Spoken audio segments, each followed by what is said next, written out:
வணக்கம் மாணவர்களே. இதுவரையில் நாங்கள் அந்த தரம் 11க்கான பெருக்கல் விருத்தி என்ற பாடத்தை அவதானித்திருக்கின்றோம்.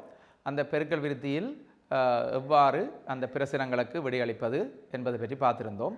மிக வித்தியாசமாக கேட்கப்பட்ட பிரசனங்களுக்கும் எங்களால் விடையளிக்கக்கூடியதாக இருந்தது. இப்பொழுது நாங்கள் காபோதா சாதாரண தர பரீட்சையிலே எவ்வாறு வினாக்கள் அமையும், கடந்த கால வினாக்கள் எவ்வாறு அமைந்திருந்தன, கூட்டல் விருத்தி பெருக்கல் விருத்தி இரண்டையும் இணைத்து தான் அந்த வினாக்கள் அமைந்திருந்தது. காபோதா சாதாரண தர கணிதம் 2 பரீட்சையில் கட்டாயமாக ஒரு கேள்வி, அதாவது 7வது வினாவாக இதுவரையில் அந்த கூட்டல் விருத்தி பெருக்கல் விருத்தி சார்ந்த வினாக்கள் கேட்கப்பட்டிருந்தது.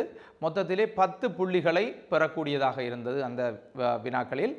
அவ்வாறு அந்த வினாக்களுக்கு எவ்வாறு விடையளிப்பது, கடந்த கால வினாக்கள் எவ்வாறு அமைந்திருந்தது, அந்த கூட்டல் விருத்தி பெருக்கல் விருத்தி இரண்டுக்குமான தொடர்புகளை இப்பொழுது பார்த்துவிட்டு கடந்த கால வினாக்களை பற்றி பார்க்க இருக்கின்றோம். இங்கே பாருங்கள், கூட்டல் விருத்தி பெருக்கல் விருத்தி இரண்டிலுமே முதலாம் உறுப்பு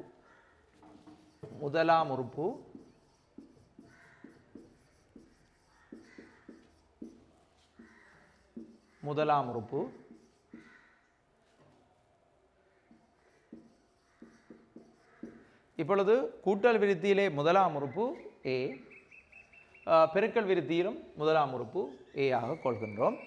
இப்பொழுது பொது வித்தியாசம்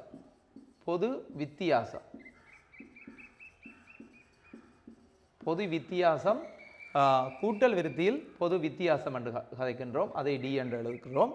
இங்கே பெருக்கல் விருத்தியிலே பொது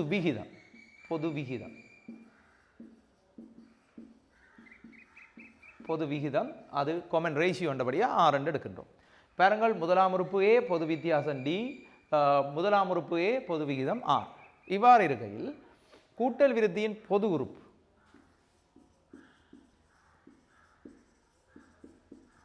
Tn சமன் A சக n சய ஒரு D. கூட்டல் விருத்தியின் பொது உறுப்பை எவ்வாறு காண்பது என்பால் Tn சமன் A சக n சய ஒரு D. அதேபோல் பெருக்கல் விருத்தியில் பொது உறுப்பு Tn சமன் AR இன் n சய 1. சரியா?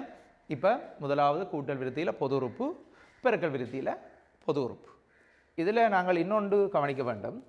இங்கே எவ்வாறு இந்த உறுப்பு அமையும் என்றால் ஏ சக டி, ஏ சக 2D இவ்வாறு அமையும். இங்கே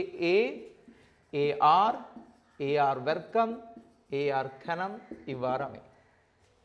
இப்பொழுது இந்த உறுப்புகள் எப்படி அமைஞ்சிருக்கின்றது, இங்கே பொது உறுப்பு என்ன, அதில் பொது உறுப்பு என்ன என்பது பற்றி பார்த்துருக்கின்றோம். கூட்டல் விருத்தியில் எண் உறுப்புகளின் கூட்டுத்தொகை, பெருக்கல் விருத்தியில் எண் உறுப்புகளின் கூட்டுத்தொகையை பார்க்க இருக்கின்றோம். Sn சமன் n/2 2a சக n சய ஒரு D. இது கூட்டல் விருத்தியிலே பொது உறுப்பு எண் உறுப்புகளின் கூட்டுத்தொகைக்காக நாங்கள் பயன்படுத்துகின்றோம். இதற்கு முன்னால், இதை பெறுவதற்கு முன்னால் Sn சமன் n/2 a சக l, இந்த கோவையிலிருந்து தான் நாங்கள் இந்த கோவையை பெற்றோம். இங்கே இதில் L என்பது இறுதி உறுப்பு, கடைசி உறுப்பு. இந்த Lக்கு பதிலாக எண்ணாம் உறுப்பு Tn சமன் A சக n சய ஒரு D என்பதை பிரதியிட்டு Sn சமன் n/2 2a சக n சய ஒரு D என்பதை பெற்றிருந்தோம். இங்கே பெருக்கல் விருத்தியின் பொது உறுப்பாக A R இன் n சய 1 R சய 1 பெற்றிருக்கின்றோம். R இன் பெருமானம் 1ஐ விட பெரிதாக இருக்கும் சந்தர்ப்பத்தில், 6 பெருமானம் 1ஐ விட சிறிதாக இருக்கும் சந்தர்ப்பத்திலே A R இன் இதிலே 6 1ஐ விட சிறிதாக இருக்கும் சந்தர்ப்பத்திலே 1 சய R இன் கீழ் 1 சய R என்றவாறு நாங்கள் இதை கண்டுபிடித்திருக்கின்றோம்.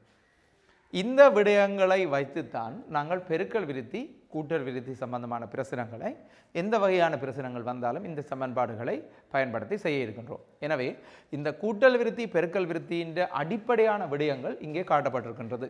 முதலாம் உறுப்பு பொது வித்தியாசம், அந்த முதலாம் உறுப்பு பொது வித்தியாசத்தை வைத்துக்கொண்டு எவ்வாறு இந்த தொடரை எழுதுவது, இங்கே முதலாம் உறுப்பு பொது விகிதத்தை வைத்துக்கொண்டு எவ்வாறு தொடரை எழுதுவது, அதன் பொது உறுப்பு கூட்டல் விருத்தியின் பொது உறுப்பு பெருக்கல் விருத்தியின் பொது உறுப்பு, கூட்டல் விருத்தியில் எண் உறுப்புகளின் கூட்டுத்தொகைக்கான கோவை, பெருக்கல் விருத்தியில் எண் உறுப்புகளின் கூட்டுத்தொகைக்கான கோவை. இவற்றை நாங்கள் இங்கே எழுதியிருக்கின்றோம். இப்பொழுது நாங்கள் கடந்த வருடங்களில் கேட்கப்பட்ட வினாக்களை இங்கே பார்க்க இருக்கின்றோம்.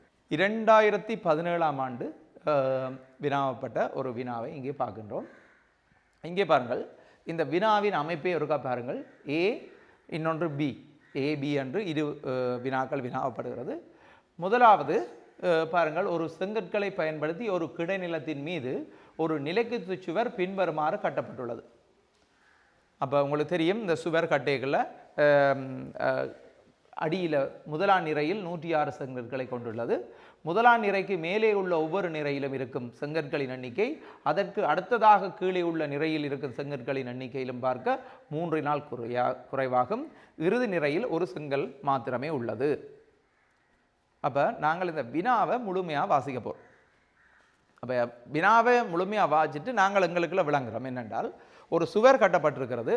அந்த சுவரின் அடி, அதாவது அதைத்தான் நிறை 1 என்று சொல்கிறார்கள். அந்த நிறையில் 106 செங்கற்கள் இறுதி நிறைய முதலாவது நிறையில் கட்டப்பட்டிருக்கின்றது. அதற்கு மேலே இருக்கிறது 2ஆம் நிறை. 2ஆம் நிறையில் அதையும் விட 3 குறைவானதாக செங்கற்கள் போடப்பட்டிருக்கிறது. அதற்கு அடுத்த நிறை 3ஆம் நிறையில் இன்னும் 3 குறைவாக செங்கற்கள் இடப்பட்டு அதை கட்டப்பட்டு கொண்டிருக்கின்றது. இப்பொழுது இறுதி நிறையில் ஒரு செங்கல். அப்போ நீங்கள் பார்க்கணும் பிள்ளைகள், இவ்வாறு அதை கட்டப்பட்டு இதில் 1 குறைஞ்சு அடுத்ததாக கட்டப்பட்டு அடுத்ததாக 1 குறைந்து கடைசியாக ஒரு செங்கல் இருப்பது மாதிரி அந்த மதிலை கட்டியிருக்கிறார்கள், அந்த சுவரை கட்டியிருக்கிறார்கள். இப்பொழுது பார்ப்போம், இச்சுவரில் உள்ள செங்கல் நிறைகளின் எண்ணிக்கையை காணும். இப்போ இதுக்கு எங்களுக்கு இந்த தொடர்பு என்ன மாதிரி தொடர்பாக செல்கின்றது, இது கூட்டல் விருத்தியா பெருக்கல் விருத்தியா என்று எல்லாம் நாங்கள் அவதானிக்க வேண்டும். இங்கே பாருங்கள், ரைட். இப்பொழுது பாருங்கள், இதன் முதலாவது நிறையில் இருக்கின்ற செங்கற்கள் 106. அடுத்த நிறையில் 3 குறைவாக காணப்படும். கீழே உள்ள இருக்கும் செங்கற்களின் எண்ணிக்கையிலும் பார்க்க 3 குறைவாகும். அப்போ அடுத்தது 2வது நிறையில் 103, 100, 97 என்றவாறு இந்த விருத்தி செல்கிறது. இப்பொழுது 3லும் குறைந்து செல்கிற விருத்தி என்ன, ஒரு பெருமானத்தால் அதிகரிக்கிறது. அதாவது மறை 3 என்ற பெருமானத்தால் அதிகரித்து செல்கின்றது. இது கூட்டல் விருத்தி. இந்த கூட்டல் விருத்தின்ற முதலாம் உறுப்பு தெரியும், பொது வித்தியாசமும் தெரியும். இப்பொழுது இச்சுவரில் உள்ள செங்கல் நிறைகளின் எண்ணிக்கையை காண்க என்று கேட்டால், இப்பொழுது இப்படியே சென்று கடைசி உறுப்பு 1ஆக இருக்கின்றது. இப்படியே சென்று கடைசி உறுப்பு 1ஆக இருக்கின்றது. இப்பொழுது உங்களை கேட்ட கேள்வி, இதில் எத்தனை நிறைகள் உண்டு, அப்போ எத்தனை உறுப்புகள் இருக்கு என்று நாங்கள் இதில் கண்டுபிடித்தால் எத்தனை நிறைகள் இருக்கு என்று உங்களுக்கு தெரியும். இச்சுவரில் உள்ள செங்கல் நிறைகளின் எண்ணிக்கையை காண்பதற்கு நாங்கள் முதலாம் உறுப்பு தெரியும், பொது வித்தியாசம் தெரியும், கடைசி உறுப்பும் தெரியும். அதில் எத்தனை உறுப்புகள் இருக்கின்றது எண்ணின் பெருமானத்தை காண இருக்கின்றோம். அந்த எண்ணின் பெருமானத்தை காண்பதற்கு நாங்கள் பயன்படுத்த போகும் சூத்திரம் Tn சமன் A சக n சய ஒரு D. இந்த சூத்திரத்தை பயன்படுத்தி நாங்கள் இதை பயன்படுத்த இருக்கின்றோம். அடுத்தது அச்சுவரை அமைப்பதற்கு பயன்படுத்தப்படும் செங்கற்களின் மொத்த எண்ணிக்கையை காண்க என்பது அடுத்த வினா. எனவே நாங்கள் இங்கே பயன்படுத்த இருப்பது மொத்த எண்ணிக்கை காண்பதற்கு Sn சமன் n × 2 சக 2a + n-1 × d அந்த சூத்திரத்தையும் பயன்படுத்துவோம். இல்லாட்டி கடைசி உறுப்பு தெரிந்தால் Sn சமன் n × 2 a சக l என்ற சூத்திரத்தையும் பயன்படுத்த இருக்கின்றோம். இங்கே பாருங்கள், இப்பொழுது எங்கள்கிட்ட இருக்கின்ற தரவுகள் இந்த கூட்டல் தொடர் இவ்வாறு அமைகிறது. 106, 103, 100, 97 என்றவாறு செல்கின்றது. அதில் பொது வித்தியாசம் தெரியும். கடைசிய உறுப்பாக ஒன்று இருக்கின்றது. இதில் எத்தனை செங்கல் நிறைகள் இருக்கின்றது, இதன் கூட்டுத்தொகை, மொத்தமாக பயன்படுத்தப்படும் செங்கற்களின் எண்ணிக்கை என்ன என்றவாறு இந்த கேள்வி இருக்கின்றது. இதுக்கான விடையை நாங்கள் அடுத்த பக்கத்தில் பார்க்கின்றோம். இங்கே பாருங்கள் பிள்ளைகள், இந்த விருத்தி 106, 103, 100 என்றவாறு சென்று இறுதி உறுப்பு 1. இப்போ நாங்கள் பயன்படுத்த போகிறது Tn சமன் A சக n சய ஒரு D. இதில் எங்களுக்கு இறுதி உறுப்பு தெரியும், Tn தெரியும், அது 1. A எங்களுக்கு தெரியும், முதலாம் உறுப்பு முதலே கண்டுபிடித்து விட்டோம். ஏ சமன் எத்தனை 106. ஆர் டி கண்டுபிடித்திருக்கின்றோம் 3. ஏனெண்டா 3 அதிகரிக்கின்றது. அப்போ பொது வித்தியாசம் தெரியும், முதலாம் உறுப்பு தெரியும். முதலாம் உறுப்பு 106 சக என் சய உண்டு.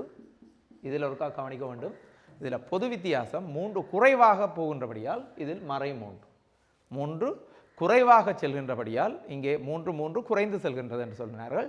எனவே மறை 3ஆக நாங்கள் பொது வித்தியாசத்தை கொள்கின்றோம், மறை 3. இப்பொழுது பார்ப்போம். இந்த 106 அங்கால கொண்டு போனால் 1 சய 106 சமன் என் சய 1 தர மறை 3. அப்போ இங்கே விட 1ல் 106 போனால் மறை 105 சமன் என் சய 1 தர மறை 3. இங்கேயும் மறை 3ஆல் இங்கேயும் மறை 3ஆல் பிரிப்போம். அப்போ மறையால் பிரித்தா பிள்ளைகள் நேர், 3ஆல் 105 பிரித்தா 35. இஞ்சால இது ரெண்டும் பட்டு போவா என் சய 1 சமன் 35. அப்போ எண்ணின் பெருமானம் 35 சக 1 என் சமன் 36. அப்போ முதலாவது கேட்ட கேள்வி எத்தனை நிறைகள் இருக்கின்றது, அந்த நிறைகளின் எண்ணிக்கை 36. இது எவ்வாறு கண்டுபிடித்தோம் என்றால் எங்களுக்கு முதலாம் உறுப்பு தெரியும், பொது வித்தியாசம் தெரியும் மறை 3, இறுதி உறுப்பு தெரியும் 1. அப்போ இந்த தொடர்களை வைத்துக்கொண்டு இத்தனை உறுப்புகள் இருக்குன்னு கண்டுபிடித்தோம். அப்போ 36. அப்போ 36 நிறைகளில் அந்த சுவர் கட்டப்பட்டிருக்கின்றது. அடுத்ததாக வினாவப்பட்ட வினா, இந்த அந்த சுவரிலே எத்தனை செங்கற்கள் மொத்தமாக இருக்கின்றது என்பது, எத்தனை செங்கற்கள் மொத்தமாக இந்த சுவரிலே இருக்கின்றது என்பது இங்கே பாருங்கள். அதுக்கானபடியை பார்ப்போம். எஸ்என் சமன் எண்ணின்கள் 2 ஏ சக எல்லை நான் இங்கே இடுகிறேன். ஏன் அந்த ஏ சக எல்லை இடுகிறேன்டா, நான் 2 சமன்பாடு எங்களுக்கு தெரியும். ஒன்று எஸ்என் சமன் எண்ணின்கள் 2 2 சக என் சய 1 டி, அது ஒரு சமன்பாடு. இந்த சமன்பாட்டில் இருந்து தான் நாங்கள் அந்த சமன்பாட்டை பெற்றிருந்தோம். இதில் எங்களுக்கு இறுதி உறுப்பு தெரியும் என்றால் நாங்கள் இந்த சமன்பாட்டை பயன்படுத்தக்கூடியதாக இருக்கும். இங்கே இறுதி உறுப்பு தெரியும் எங்களுக்கு 1. அப்போ இதன் பெருமானம் பாருங்கோ, எண் 36 முதலாம் உறுப்பு 106, அதில் தரப்பட்டிருக்கின்ற இறுதி உறுப்பு 1. எனவே 36 2ஆல் பிரித்தா 18 தர 107. 18ஆல் 107 பெருக்க போறீர்கள். 107 இட்டு 18ஆல் பெருக்கின்ற பொழுது முதல் 8ஆல் பெருக்குவோம். 8 7 56, ஏனெண்டா சைவர் இருக்கிறது. 8 8 சைவரை இட்டுட்டு 7 0 1 6 12 1. அப்போ இதுக்கான விடை 1926. அப்போ இங்கே பார்க்கின்ற பொழுது பிள்ளைகள், நீங்கள் இந்த சமன்பாடு பாவித்திருக்கிறீர்கள், இந்த சமன்பாடு பாவித்திருக்கின்றீர்கள். இந்த சமன்பாடுகளுக்கெல்லாம் உங்களுக்கு புள்ளி இருக்கின்றது. எனவே கூட்டல் விருத்தி பெருக்கல் விருத்தி இப்படியான எந்த வினாக்கள் கேட்கின்ற பொழுதும் சமன்பாடு பயன்படும் இடத்து புள்ளிகள் வழங்கப்படும். எனவே பொருத்தமான சமன்பாடை அந்த இடத்துல பிரயோகித்து அந்த புள்ளிகளை இழக்காமல் பெற்றுக்கொள்ள வேண்டும். இங்கே பாருங்கள் பிள்ளைகள், இப்போ உங்களுக்கு இதில் எத்தனை நிறைகள் இருக்கின்றது என்பதுக்கு நாங்கள் 36 நிறைகள் என்று எழுதுவோம். அப்போ 36 நிறைகள். அப்போ இதில் 1926 என்ன செங்கற்கள். அப்போ செங்கற்களின் எண்ணிக்கை என்ன 1926 செங்கற்கள். அப்போ அதுக்கான விடை 1926 செங்கற்கள் என்பதா. சரியா பிள்ளைகள்? அப்போ இது ஒரு பகுதி நாங்கள் விடையளிச்சுட்டோம். ஏ என்ற பாட்டுக்கு விடையளித்துட்டோம். பி பாட் என்ன கேட்கிறார்கள்னு பார்ப்போம். அது பி பாட். ஒரு பெருக்கல் விருத்தியின் முதலாம் உறுப்பு 2ஆகும். அவ்விருத்தியின் பொது விகிதம் நேராக இருக்கும். அதே வேளை இரண்டாம் உறுப்பினதும் மூன்றாம் உறுப்பினதும் கூட்டுத்தொகை 24 ஆகும். இவ்விருத்தியின் பொது விகிதத்தை காண்க. அப்போ இப்போ கூட்டல் விருத்தியும் தந்து ஒரு பெருக்கல் விருத்தி கணக்கும் தரப்படுது. இப்போ இதில் என்ன கேட்குறான், ஒரு பெருக்கல் விருத்தியின் முதலாம் உறுப்பு 2 ஆகும். அப்போ ஏ சமன் 2 மற்றும் அவ்விருத்தியின் பொது விகிதம் நேர். அப்போ ஆர் நேராக இருக்குது. அதோட இரண்டாம் உறுப்பினதும் மூன்றாம் உறுப்பினதும் கூட்டுத்தொகை. அப்போ உங்களுக்கு பெருக்கல் விருத்தியில் ரெண்டாம் உறுப்பு எப்படி எழுதுறது, மூன்றாம் உறுப்பு எப்படி எழுதுறதுன்றது தெரியும். அப்போ ரெண்டாம் உறுப்பு ஏஆர், மூன்றாம் உறுப்பு ஏஆர் வர்க்கம், அதுன்ற கூட்டுத்தொகை உங்களுக்கு தந்திருக்கு 24. இப்போ ஏக்கு பதிலாக நாங்கள் 2 போட போகிறோம் பிள்ளைகள். அப்போ 2R சக 2R வர்க்கம் சமன் 24. இதில் பாருங்க பிள்ளைகள் இந்த ரெண்டால் இந்த சமன்பாடு முழுசாக பிரிக்கக்கூடியதாக இருக்கிறது. அப்போ நாங்கள் இதில் ரெண்டால் இந்த சமன்பாடு முழுக்க பிரிக்கிறோம். அப்படி பிரிக்கின்ற பொழுது ஆர் சக ஆர் வர்க்கம் சமன் 12. ஏனெண்டா நீங்கள் இப்படியும் செய்யலாம், ரெண்டை பொதுவாக காரணிப்படுத்தி பேருந்தும் பிரிக்கலாம். இப்படியே வைத்து 2r சக 2r வர்க்கம் சமன் 24 ஒவ்வொரு உறுப்பையும் நீங்கள் என்ன செய்யணும், ரெண்டால் பிரிக்கணும். அப்போ ஆர் சக ஆர் வர்க்கம் சமன் 12. ரைட். இப்போ இந்த சமன்பாடு எடுக்கிறேன். ஆர் வர்க்கம் சக ஆர், இந்த 12 அங்கால கொண்டு போனால் மறை 12 சமன் 0. இப்போ பிள்ளைகள் இதை காரணிப்படுத்த போகிறோம். அப்போ இதை காரணிப்படுத்துகிறேன்டா பாருங்க பிள்ளைகள், இதில் மறை 12 இருக்குது. மறை 12 இரு எண்களின் பெருக்கமாக எழுதியக்குள்ள மறைவாரபடியால் ரெண்டின்றையும் கூட்டுத்தொகை அல்லாமல் வித்தியாசம்தான் வரும். அந்த இன்னத்தின் வித்தியாசம் ஒன்று வருதுன்னு பார்த்தால் 3 அதில் இதில் நேர்பெருமானம் இருக்கிறபடியாக பெரிய எண்ணுக்கு நேரம், சிறிய எண்ணுக்கு மறையும் போடுகின்றோம். அப்போ ஆர் வர்க்கம் சய 3r சக 4r சய 12 சமன் 0. அப்போ இதில் பாருங்க பிள்ளைகள் சய 3r 4r எவ்வளவு நேரார், ஆரை பொதுவாக எடுத்தால் ஆர் சய 3 சக 4 பொதுவாக எடுத்தால் ஆர் சய 3 சமன் 0. அப்போ இதிலேருந்து நாங்கள் விடையை எடுக்கிற பிள்ளைகள் ஆர் சய 3 சமன் 0, ஆர் சக 4 சமன் 0.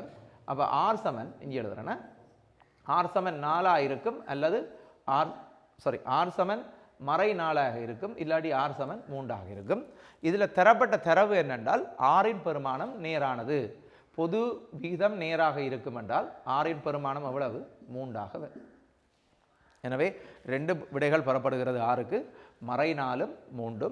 இங்கு ஆரின் பெருமானம் நேராக இருக்கும் என்று சொல்லப்படும் இடத்து நாங்கள் ஆரின் பெருமானமாக 3 மட்டும் கொள்கின்றோம். சரியா? ரைட். இவ்விருத்தியின் 7ஆம் உறுப்பு 1458 என காட்டுக. உங்களுக்கு தெரியும், ஒரு பெருக்கல் விருத்தியின் ஒரு குறித்த உறுப்பு காண்றதுக்கான சமன்பாடு டிஎன் சமன் ஏஆரின் என் சய உண்டு. அதில் ஏன்ற பெருமானம் பிள்ளைகள் உங்களுக்கு 2 தந்திருக்கு. ஆரின் பெருமானம் 3, 7 சய உண்டு. டி 7 காண இருக்கிறோம். அப்போ 2 தர 3 எத்தனை 7 சய உண்டு 6ஆம் அடுக்கு. அப்போ இதுக்கான விடை பிள்ளைகள் உங்களுக்கான கேள்வியில் கேட்கல நீங்கள் இப்படி கோடி போட்டு செய்ய வேண்டிய அவசியம் இல்லை. எங்களுக்கு இந்த தரப்படுற இடம் போதாமல் இருக்கிற காரணத்தால் தான் நாங்கள் இப்படி செய்கிறோம். ஆனால் நீங்கள் படிவாக கீழே நீங்கள் செய்து கொண்டு போகலாம். உங்களுக்கு காப்போதா சாதாரண தர பரீட்சையில் உங்களுக்கு எவ்வளவு விடைத்தாள் பேப்பர்களும் தருவின. அப்போ நீங்கள் அவற்றை பயன்படுத்தி மிக விளக்கமாக நீங்கள் அதை செய்து கொண்டு போகலாம். எங்களுக்கு அந்த இடைவெளி இல்லை என்றபடியால் இந்த கோடை போட்டு இங்கால நாங்கள் அதை தொடர்ந்து கொண்டு போகிறோம். ரைட். இப்போ 2 தர 3 6ஆம் அடுக்கு உங்களுக்கு தெரியணும். நான் சொன்னேன் 3 9 9 3 27 27 3 81 81 3 243 243 729. அப்போ 729 2ஆல் பெருக்கல பாருங்க. 9 18 2 4 3 5 7 14 3 14. அப்போ 1458 அதுக்கான என்ன விடையாக கிடைக்கிறது. அவன் ஏற்கனவே கேட்டிருக்கிறான், எங்களுக்கும் இந்த விடை வந்திருக்கிறபடியால் எங்களுக்கு ஒரு திருப்திகரமாக இருக்கும், நாங்கள் செய்தது சரி என்பதா. இப்பொழுது நாங்கள் 2017ஆம் ஆண்டு பேப்பர் செய்திருக்கின்றோம். இதில் ஒரு கூட்டல் விருத்தி கணக்கு, ஒரு பெருக்கல் விருத்தி கணக்கு, 2 பாட்டாக தரப்பட்டிருந்தது. ஏயில் கூட்டல் விருத்தியும் பியில் பெருக்கல் விருத்தியும் தந்திருந்தார்கள். அதுக்கான விடை இவ்வாறாக அமைந்திருக்கும். 2018 டிசம்பர் மாதத்துக்கான அந்த பரீட்சையில் என்ன கேள்வி கேட்டிருக்கின்றோம் பார்ப்போம். ஒரு அலங்காரம் சிறிய மின்குமிழ்கள் உள்ள பல வட்டங்களை கொண்டுள்ளது. அதன் 1ஆம் வட்டத்தில் 5 மின்குமிழ்கள், 2ஆம் வட்டத்தில் 9 மின்குமிழ்கள், 3ஆம் வட்டத்தில் 13 மின்குமிழ்கள் என்றவாறு மின்குமிழ்கள் உள்ளன. 1ஆம் வட்டத்திலிருந்து ஆரம்பித்து ஒவ்வொரு வட்டத்திலும் உள்ள குமிழ்களின் எண்ணிக்கைகளை முறையை எடுக்கும்போது அவை கூட்டல் விருத்தியிலும் உள்ளன. 10ஆம் வட்டத்தில் உள்ள குமிழ்களின் எண்ணிக்கையாவது முதலெண் வட்டத்தில் உள்ள குமிழ்களின் மொத்த எண்ணிக்கையை எஸ்எனின் எஸ்என் சமன் எண் தர 2n சக 3 என காட்டுக. அலங்காரம் 40 வட்டங்களை கொண்டுள்ளதெனின் அலங்காரத்தில் உள்ள குமிழ்களின் மொத்த எண்ணிக்கையை காண்க. 4வது வினா, வட்டங்களில் 10ஆம் வட்டத்திலிருந்து ஆரம்பித்து 5 மடங்குகளாக கருதப்படும் ஒவ்வொரு வட்டத்திலும் உள்ள குமிழ்கள் மாத்திரம் மஞ்சள் நிறத்திலும் ஏனைய எல்லா குமிழ்களும் சிவப்பு நிறத்திலும் உள்ளன. அலங்காரத்தில் உள்ள சிவப்பு நிற குமிழ்களின் எண்ணிக்கையை காண்க. இப்போ நாங்கள் கேள்வியை ஃபுல்லாக வாசிட்டோம். நான் முதலே சொல்லியிருந்தேன், ஒரு கேள்வி தரப்படம் எடுத்து அந்த கேள்வியை முழுசாக வாசிங்க கொண்டு வாசித்து தான் நீங்கள் விடையளிக்க வேண்டும். இங்கே பாருங்க பிள்ளைகள், இதில் முதலாவதில் 5 இருக்குது, அடுத்ததில் 9, 13 இவ்வாறு அதிகரித்து செல்கின்றது.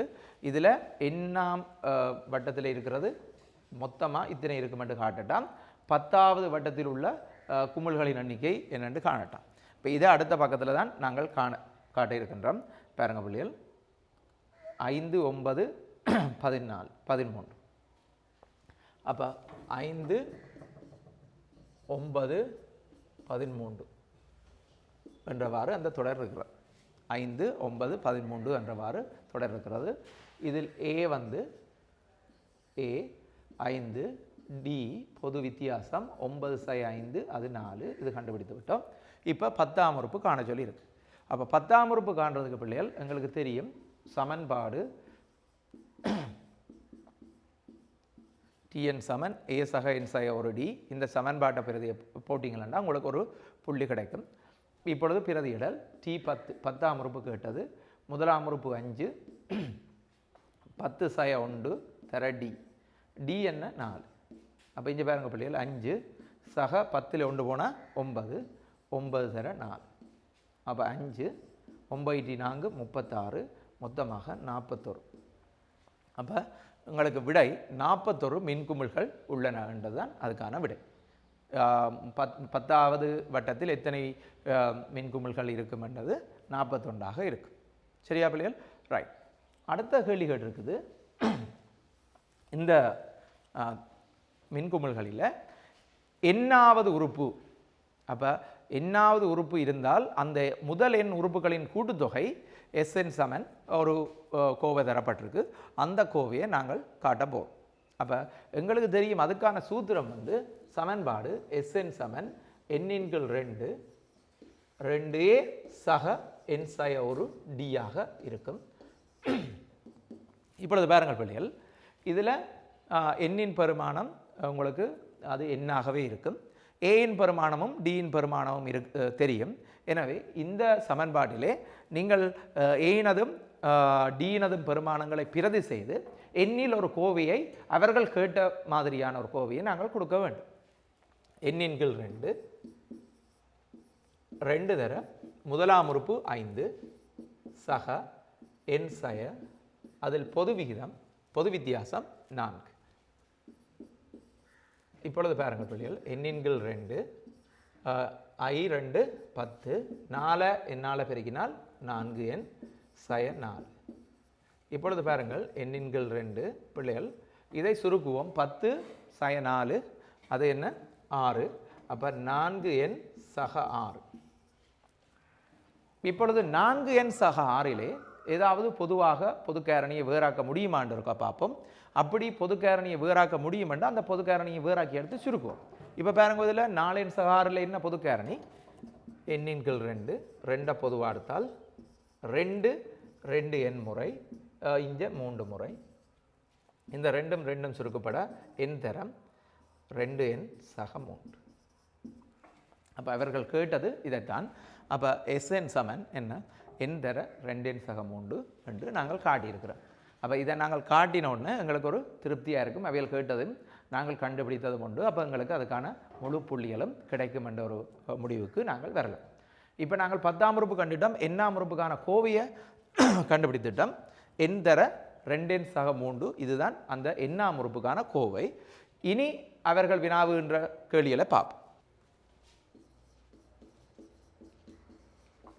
n தர 2n சக 3 இதுதான் அந்த கோவை. ஏற்கனவே அவர்கள் கேட்டும் இருந்தது அதுதான் n தர 2n சக 3. இதைத்தான் நாங்கள் காட்டியிருக்கிறோம். n தரம் 2n சக 3. இப்பொழுது அலங்காரம் 40 வட்டங்களை கொண்டுள்ளதெனின் அலங்காரத்தில் உள்ள குமிழ்களின் மொத்த எண்ணிக்கையை காண்க என்று கேட்டிருக்கிறார்கள். இப்பொழுது 40 வட்டங்களை கொண்டதெனின் அலங்காரத்தில் உள்ள குமிழ்களின் மொத்த எண்ணிக்கை. இப்பொழுது மொத்த எண்ணிக்கையை காண்றதுக்கு அந்த உறுப்புகள் அத்தனையும் கூட்டப்பட வேண்டும். அப்போ 1 தொடக்க 40 உறுப்புகளை கூட்டுவதற்கு நாங்கள் பயன்படுத்த வேண்டியது அதுக்கான சமன்பாட்டை நாங்கள் இப்போ எழுதுகிறேன். Sn சமன் n×2. இங்கே நாங்கள் அந்த சமன்பாட்டை எளிய வடிவத்தில் நாங்கள் கண்டுபிடிச்சிருக்கிறோம். எனவே இந்த சமன்பாட்டை நாங்கள் இங்கே பயன்படுத்தலாம்.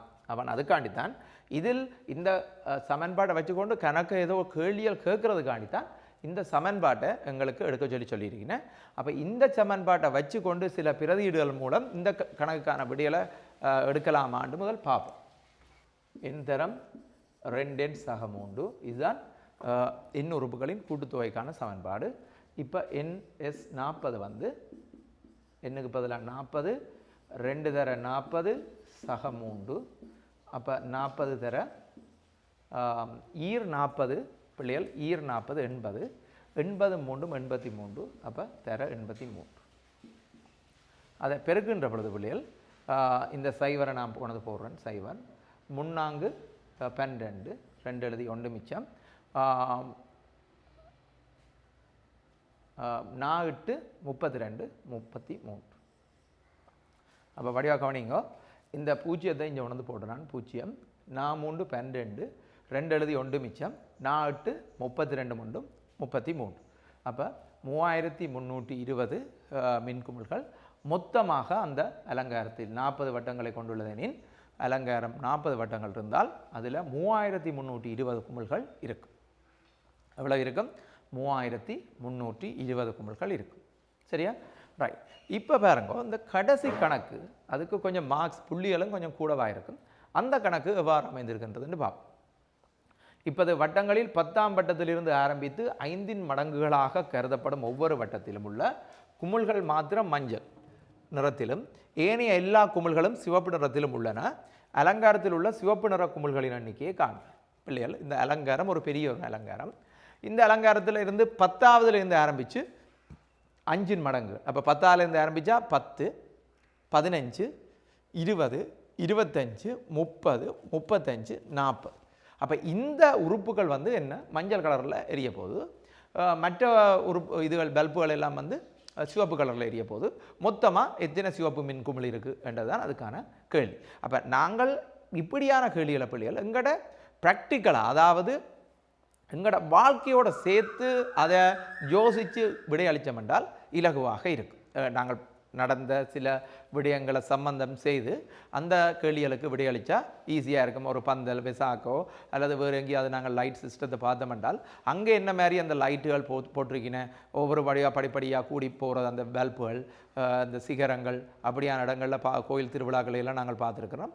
அதை வச்சு அடிப்படையாக வச்சு கொண்டு நாங்கள் இதுக்கான விடையை போட்டோம் என்றால் எங்களுக்கு இது ஈஸியாக இருக்கும். இங்கே பாருங்கள், இதில்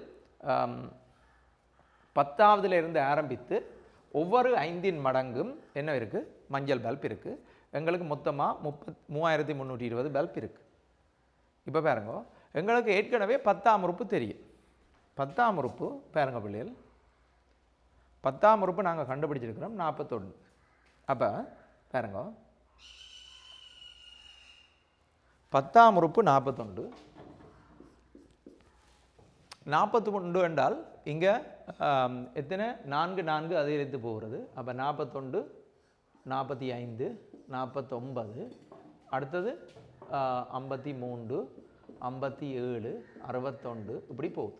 இப்போ இது 10ஆம் உறுப்பு, 11ஆம் உறுப்பு, 12ஆம் உறுப்பு, 13ஆம் உறுப்பு, 14ஆம் உறுப்பு, 15ஆம் உறுப்பு. இப்போ எங்களுக்கு 10ஆம் உறுப்பு, 15ஆம் உறுப்பு, 20ஆம் உறுப்பு, 25ஆம் உறுப்பு, 30 35 40 இந்த உறுப்புகளில் தான் என்ன மஞ்சள் கலர் பல்ப் இருக்குது. அப்போ மொத்தமாக இத்தனை மஞ்சள் கலர் பல்ப் இருக்குன்னு பார்க்க போகிறோம். அப்போ அதுக்கு இதில் முதலாம் உறுப்பு என்ன 41, A = 41. இதில் பாருங்க, இதில் முதலாம் 10ஆம் உறுப்பு அடுத்த 15ஆம் உறுப்புண்டா இது 41, இது 61. பொது விகிதம் என்ன, பொது வித்தியாசம் பாருங்க. இதில் முதலாம் உறுப்பு 41 வச்சோம் என்றால் இது முதலாம் உறுப்பு, இது 2ஆம் உறுப்பு, 3 4 5 6 7 உறுப்பு இருக்குது. அப்போ முதலாம் உறுப்புக்கு 2ஆம் உறுப்புக்குமான வித்தியாசம் எத்தனையான்னு பாருங்க. 61 41 கழிச்சால் அந்த டி வந்து என்னவா இருக்கும் 20ஆக இருக்கும். 61 41 போனால் டி 20.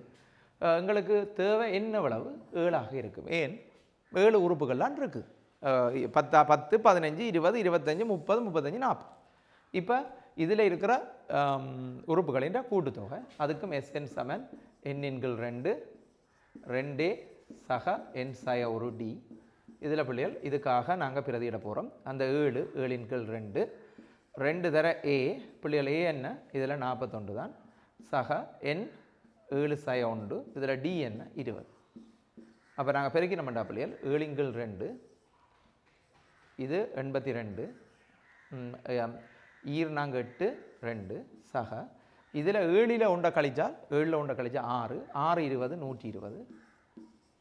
அப்போ இங்கே விட எங்களுக்கு எப்படி வரப்போகுதுண்டா பிள்ளைகள் 7 தர அந்த 82 120 கூட்டினோம்னால் 82 120 வந்து 202 202 கீழ் 2 இந்த 2ஆல் சுருக்கினோம்டா இது எத்தனை 101 7ஆல் 101 பெருக்கினா 707.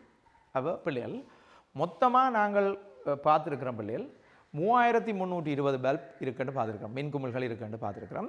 அதில் பாருங்க பிள்ளைகள் நாங்கள் இப்போ இவ்வளவு நேரம் பார்த்தது என்ன மஞ்சள் மின்குமிழ்கள் எத்தனை இருக்குன்னு பார்த்துருக்கிறோம் 707. அப்போ மிச்சம் என்ன எங்களை கேட்ட கேள்வி சிவப்பு மின்குமிழ்கள். அப்போ சிவப்பு மின்குமிழ்களுக்கான ஆன்சர் இப்போ பாருங்க 3320 3320 நான் இந்த 707 கழிக்கும். அப்போ பிள்ளைகள் இதில் 10ல் 7 போனால் 3 இதில் எத்தனை இருக்குது 1 13ல் 7 போனால் 6 இங்கே இது 2000 இருக்கும். அப்போ 2613 மின்குமிழ்கள் என்னவாக இருக்கும் சிவப்பு நிறமாக இருக்கும். 707 மின்குமிழ்கள் நீல மஞ்சள் நிறமாக இருந்திருக்கும். இது வந்து 2018ஆம் ஆண்டுக்கான ஒரு கேள்வி. இதை கூட்டல் விருத்தியை எவ்வாறு நாங்கள் பயன்படுத்தி செய்வது என்பதும் செய்யப்பட்டது. இப்போ 2019ஆம் ஆண்டு கடந்த ஆண்டில் நடந்த கேள்வி ஒருக்கா பார்ப்போம். இது நான் ஏற்கனவே சொல்லியிருக்கிறேன் ஒரு ப்ராக்டிக்கல் வைஸான ஒரு கேள்வி தான் இங்கே வினாப்பட்டிருக்கிறது. அப்போ நாங்கள் அதையும் எங்களோட வாழ்க்கையோடு அதை ஒன்றிணைச்சு அதுக்கு விடையளித்தால் எங்களுக்கு ஈஸியாக அதுக்கான விடையை காண முடியும் என்பதுதான் என்ற கருத்து. இப்போ 2019 கேள்வியை முழுசாக நாங்கள் வாசிக்கிறோம். ஒரு விளையாட்டு நிகழ்வில் பங்கு பெறுவதற்கு எதிர்பார்க்கும் கீதா தினமும் உடற்பயிற்சியாக மெல்ல ஓடுதலில் ஈடுபட்டு கொண்டு பயிற்சி பெறுகிறார். இதற்காக அவர் முதலாம் வாரத்தில் 105 நிமிடங்களையும் 2ஆம் வாரத்தில் 119 நிமிடங்களையும் செலவிடுகிறார். ஒவ்வொரு வாரமும் அவர் பயிற்சிக்காக செலவிடும் நேரங்கள் அடுத்தடுத்து எடுக்கப்படும் போது ஒரு கூட்டல் விருத்தியில் இருக்கின்றன. இக்கூட்டல் விருத்தியின் பொது வித்தியாசத்தை காண்க. அவர் 7வது வாரத்தில் பயிற்சிகளுக்காக செலவிடும் நேரத்தை நிமிடத்தில் காண்க. அவர் பயிற்சிக்காக ஒரு வாரத்தில் செலவிடும் நேரம் எத்தனையாவது வாரத்தில் முதல் தடவையாக 221 நிமிடங்களுக்கு மேற்பட்டதாக இருக்கும். மற்ற அடுத்த கேள்வி ஏபி என்று தந்திருக்கு. பயிற்சியில் முதல் 10 வாரங்களில் அவர் உடற்பயிற்சிக்காக மெல்ல ஓடுதலில் செலவிடும் மொத்த நேரத்தை காண்க. அவ்வாறு அவர் மெல்ல ஓடுதலில் ஓடும் சராசரி கதி 6 km/h எனின் அந்நேரத்தில் அவர் மெல்ல ஓடும் மொத்த தூரத்தை காண்க. இப்போ நாங்கள் என்ன செய்திருக்கிறோம் இந்த கணக்கை முழுசாக வாச்சிருக்கிறோம். அப்போ இப்போவும் நாங்கள் தாபோத சாதன வினாத்தாள்களுக்கு விடையளிக்கல ஒரு வினா தந்தால் அந்த வினாவை முழுமையாக நாங்கள் வாசித்து முடிக்க வேண்டும். இப்பொழுது அந்த வினா வாசிக்கப்பட்டு விட்டது. இப்பொழுது அந்த வினாவை பற்றி நாங்கள் ஒரு எங்களுக்கு அந்த அதை வினாவை பற்றி என்ன தோன்றுகிறது என்பதை பற்றி எடுத்தால் முதல் வாரத்தில் 105 நிமிடங்கள் ஓடுறா 105 நிமிடங்கள், அடுத்த நாள் 119 நிமிடங்கள். இப்படியாக அவர் என்ன செய்கிறார் அந்த அதிகரித்த ஒரு ஒழுங்கில் அவர் ஓடுறார். இப்படி ஓடைகளை முதல் கூட்டல் விருத்தியும் பொது வித்தியாசத்தை காண்க என்றால் இப்போ அவர் ஓடுறது என்ன மாதிரி ஓடுறாண்டால் 105 அடுத்தது 119 இவ்வாறு அவ ஓடுகிறார். டிரெக்டாக எங்களுக்கு நேரடி கேள்வி என்னென்றால் பொது வித்தியாசத்தை காண்க. அப்போ பொது வித்தியாசம் உங்களுக்கு தெரியும் பிள்ளைகள் ஒரு உறுப்பில் இருந்து அதுக்கு முதல் இருக்கிற உறுப்பை கழிக்கல பொது வித்தியாசம் பெறும். 119 105 நாங்கள் கழிக்க போகிறோம். இங்கே 9ல் 5 போனால் 4 மிஞ்சி 1 அப்போ 14. இதில் கவனிங்க பிள்ளைகள் இது ப்ராக்டிக்கலான கேள்வி. இக்கூட்டல் விருத்தியின் பொது வித்தியாசத்தை காண்க 14 நிமிடங்கள். அப்போ பொது வித்தியாசம் என்ன 14 சரியா ரைட். அவர் 7வது வாரத்தில் பயிற்சிகளுக்காக செலவிடும் நேரத்தை நிமிடத்தில் காண்க. அப்போ நிமிடத்தில் காண்கின்ற ஒரு கேள்வி எங்களுக்கு வினாவப்பட்டிருக்கு. அப்போ எங்களுக்கு பொது வித்தியாசம் தெரியும் 14, முதலாம் உறுப்பு தெரியும் 105. இதை வச்சுக்கொண்டு அந்த கேள்வியை நாங்கள் செய்ய போகிறோம் சரியா. முதலாம் உறுப்பு ஏ வந்து எங்களுக்கு தெரியும் பிள்ளைகள் 105, டி தெரியும் எங்களுக்கு 14. இதை வச்சுக்கொண்டு என்ன 7வது வாரத்தில் பயிற்சிகளுக்காக செலவிடும் நேரத்தை நிமிடத்தில் காண்க. அப்போ இதுக்கான நாங்கள் பயன்படுத்த போகிற சூத்திரம் உங்களுக்கு தெரியும். என்ன சூத்திரம்? அந்த சூத்திரத்தை முதல் எழுதணும். டிஎன் சமன் ஏ சக என் சய ஒரு டி. இதில் உங்களுக்கு தெரியும் பிள்ளைகள் ஏ சமன் 105, டி சமன் 14. சரியா பிள்ளைகள்? ரைட், ஒரு வினாவை பார்ப்போம். டி சமன் 14, ஏ சமன் 105. 7வது வாரத்தில் அவர் ஓடுற தூரம். அப்போ T7 ஏ 105 சக எண்ணின் பெருமானம் 7 சய 1 டி 14. அப்போ 105 பிள்ளைகள். இங்கே 6 தர 14. 7 1 போனால் 6, 6 தர 14. அப்போ 105. 6 4 24, 2 மிச்சம், 6 1 6 2 8. அப்போ மொத்தமாக நாங்கள் கூட்டுகின்ற பொழுது 5 4 9 8 9. அப்போ 189 நிமிடங்கள் என்பது இடப்பட வேண்டும். நிமிடங்கள். அப்போ கேட்ட கேள்வி பாருங்க பிள்ளைகள், அவர் 7வது வாரத்தில் பயிற்சிகளுக்காக செலவிடும் நேரத்தை நிமிடத்தில் காணும். அப்போ அப்படி பார்க்கின்ற பொழுது எவ்வளவு வருது? 189 நிமிடங்கள் இருக்குது. அடுத்த கேள்வி என்னன்னு பார்ப்போம். அவர் பயிற்சிக்காக ஒரு வாரத்தில் செலவிடும் நேரம் எத்தனையாவது வாரத்தில் முதல் தடவையாக 220 நிமிடங்களுக்கு மேற்பட்டதாக இருக்கும். இவர் இப்படி செலவழித்து கொண்டு போகிறார். அப்போ எப்போ 221 நிமிடத்துக்கு மேலே இவர் எத்தனையாவது வாரத்தில் செலவழிப்பார்ன்னு கேட்டிருக்கு. அப்போ எங்களுக்கு டிஎன்னுக்கான பெருமானம் தந்திருக்கு, ஆனால் சமப்படுத்த இயலாது. ஏன்? இதில் எத்தனையாவது வாரத்தில் முதல் தடவையாக நிமிடங்களுக்கு மேற்பட்டதாக இருக்கு. அப்போ அந்த எத்தனையாவது உறுப்பு 221 விட கூடவாக இருக்கு. அப்போ எங்களுக்கு வளமையான இதுதான் டிஎன் ஏ சக என் சய ஒரு டி தான். ஆனால் இங்கே நாங்கள் சமநிலை குறியீடை போடுறோம், அதுக்கு மேற்பட்டதாக இருக்கும் என்றவாறு சமநிலை குறியீடை போடுறோம். அப்போ 221 பெருசு ஏன்னு 105 சக என் சய ஒரு டி 14. இங்கே பாருங்க பிள்ளைகள், இதை கொண்டு இங்கே கழிச்சம் என்றால் அல்லது 221 105 14 தர எண் 14 என் சய 14. அப்போ 105ல் 14 போனால் பிள்ளைகள் 105ல் 4 போனால் 101, 101ல் 10 போனால் 91 சக 14 எண். இது 221. அப்போ பிள்ளைகள் இதை இஞ்சால் எழுதுகிறேன். 14 எண் பெருசாக இருக்கும். இந்த 91 221ல் கழித்தால் 1ல் 1 போனால் 0, 12ல் 9 போனால் 3, அங்கே என்ன இருக்குது? 130. அப்போ எண்ணின்ற பெருமானம் 130 14ஆக இருக்கும். அப்போ எண்ணின்ற பெருமானம் 130 போட்டு 14ஆல் பிரிக்க போகிறோம். 130 போட்டு 14ஆல் பிரிக்க போகிறோம். 14 பிள்ளைகள் 14 10 140. அப்போ 14 10 140. 140 விட 14 குறைஞ்சதுக்குள்ள வருதா 130? அதுக்குள்ள தான் வருது. அப்போ நாங்கள் 9 முறை அடங்கு. அது நாங்கள் எப்படி போட்டுனாங்களான்னு பாருங்க பிள்ளைகள். 14 10 முறை 140. அப்போ 140 விட 14 குறைஞ்சு அதுக்கு கீழே இருக்கா? இல்லை, அந்த 14க்குள்ளே இருக்குது. அப்போ 130க்கு 9 முறை. 9 4 36 3 மிச்சம், 9 9 12 கழிச்சா 4 தசத்தை எடுங்கோ. 40க்கு 9 2 18, சாரி 14 2 28, 14 3 42. அப்போ அது வராது. அப்போ 9.2 ஏதோ போகுது. அப்போ நான் கிட்டத்தட்ட எண்ணின் பெருமானம் 9.2. அப்போ 9.2 இருக்கலாம், 3 இருக்கலாம், அது பிரச்சனை இல்லை எங்களுக்கு. இப்போ எண்ணின் பெருமானம் 9.2 விட பெரிது. அப்போ 9.2 விட பெரிது கேட்டது. அவர் பயிற்சிக்காக ஒரு வாரத்தில் செலவிடும் நேரம் எத்தனையாவது வாரத்தில் முதல் தடவையாக 221 நிமிடங்களுக்கு மேற்பட்டதாக இருக்குமாண்டா. முதல் தடவையாக இப்போ 9.2 விட 9 விட கூடின அடுத்த எண் என்ன? 10. அப்போ நாங்கள் எழுதணும் 10வது வாரத்தில் என்ற அதுக்கான விடையை எழுதும். என்ன இதுக்கான விடை? 10வது வாரத்தில். அப்போ நாங்கள் எழுத வேண்டியது 10வது வாரத்தில் அது இதை விட கூடியதாக இருக்கும் என்பது எழுதவும். ரைட். இப்போ 4வது வினாவை பார்ப்போம். பயிற்சியின் முதல் 10 வாரங்களில் அவர் உடற்பயிற்சிக்காக மெல்ல ஓடுதலில் செலவிடும் மொத்த நேரத்தை காணும். அப்போ இது நாங்கள் என்ன செய்ய போகிறோம்? எந்த சமன்பாடை பயன்படுத்த போகிறோம்? எஸ்என் சமன் எண்ணின்கள் 2 2 சக என் சய 1 டி.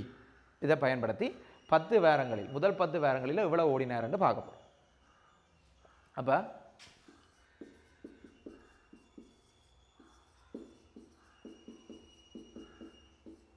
இதுதான் அந்த சமன்பாடு. இந்த சமன்பாடுக்கு ஒரு புள்ளி இருக்கும். இதில் அவர் 10 வாரங்களுக்கு 10 × 2. இதில் பார்க்கணும் 2 தர ஏ 105 என் 10 சய 1 டி புள்ளிகள் நாங்கள் 14 கணிச்சிருக்கிறோம். அப்போ உங்களுக்கு தெரியும் 10 × 2. இதில் பிரதிட்டு இருக்கா பாருங்க. எண்ணின் பெருமானம் 10. ஏனெண்டா 10 முதல் 10 வாரங்களுக்கு கேட்டிருக்குது.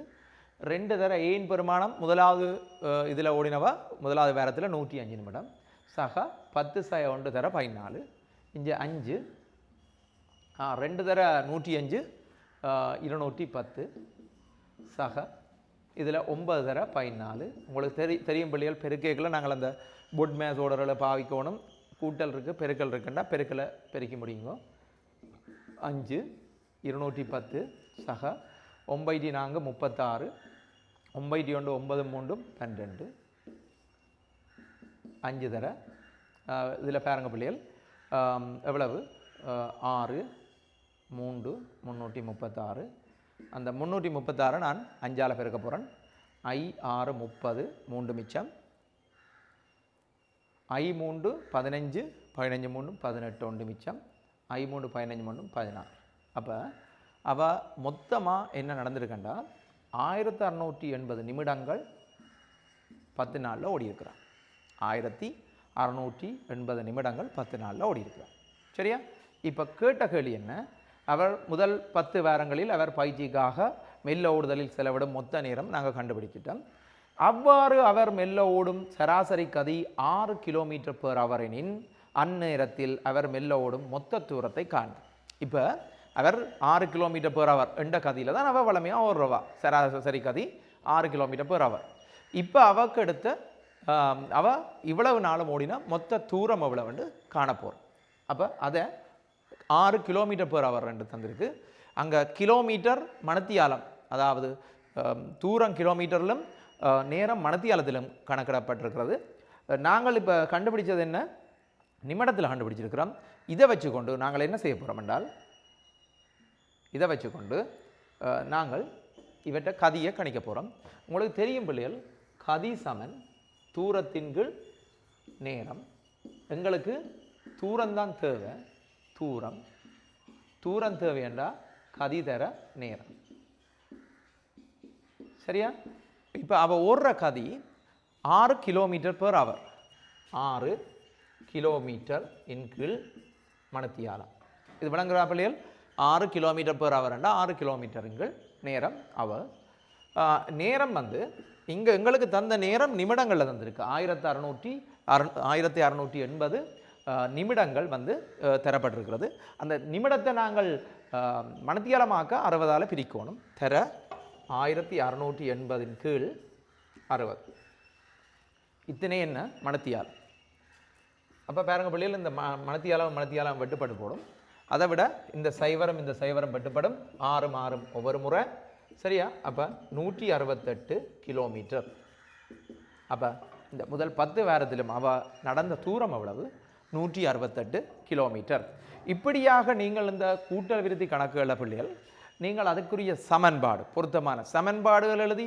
பொருத்தமாக அந்த பிரதியீட்டு செய்து கொண்டு வரைக்குள்ள உங்களுக்கு இலகுவாக அந்த கணக்குக்கு முழு புள்ளியையும் பெற வேண்டி முழு புள்ளியையும் நீங்கள் பெறலாம் இதில் முக்கியமாக நான் ஏற்கனவே சொன்ன விஷயம் ஒன்றை சொல்லுகிறேன் இப்போ நீங்கள் ஒரு அளவுக்கு இந்த குறித்த கிட்டிய அளவுக்கு நாங்கள் இந்த விடை இவ்வளவாக வரும் என்பதை நாங்கள் முதலே கணித்து வைத்து கொண்டு வரும் பொழுது அதில் பிழைகள் இருந்தால் உடனடியாக எங்களுக்கு அது காட்டப்படும் இப்போ உதாரணமாக 168 கிலோமீட்டர் ஒரு 10 வாரத்தில் ஓடுறது ஏற்றுக்கொள்ளத்தக்கது இதே 1000 கிலோமீட்டர் அல்லது 16 கிலோமீட்டரான ஒரு வாரத்திலே ஓடினது அப்படியாக இருக்கும் இடத்தில் நாங்கள் அதை ஒருக்கா மீண்டும் ஒரு முறை திருப்பி செக் பண்ணுறது கூடியதாக இருக்குது ஆகவே பிள்ளைகள் நான் சொல்வது என்னவென்றால் எப்பொழுதும் ஒரு வினாக்கு விடையளிக்கும் பொழுது ஒரு பெறமட்டான விடையை நாங்கள் ஏற்கனவே வைத்துக்கொண்டு அந்த விடையை அண்மித்ததாக எங்களுக்கு விடை வரும் பொழுது எங்களுக்கு அதை ஏற்றுக்கொள்ளக்கூடியதாக இருக்கும் என நாங்கள் விடையளிக்க வேண்டும் மற்றும் தேவையான சமன்பாடுகள் தேவையான குறியீடு இப்போ இதில் எல்லாம் இந்த குறியீடு இந்த கிலோமீட்டரோ நிமிடம் போடாமல் இருந்தால் ஒரு புள்ளி கழித்திருப்பார்கள் ஆகவே தேவையான குறியீடுகள் தேவையான சமன்பாடுகளை போட்டு நீங்கள் விடையளித்திருந்தால் கணிதத்தில் நீங்கள் 90க்கு மேலே புள்ளியை இலகுவாக பெறலாம் எனவே அந்த வழிகளை தெரிவு செய்து விடையளிக்குமாறு அன்பாக கேட்டு மாணவர்களிடமிருந்து விடைபெறுகிறேன் நன்றி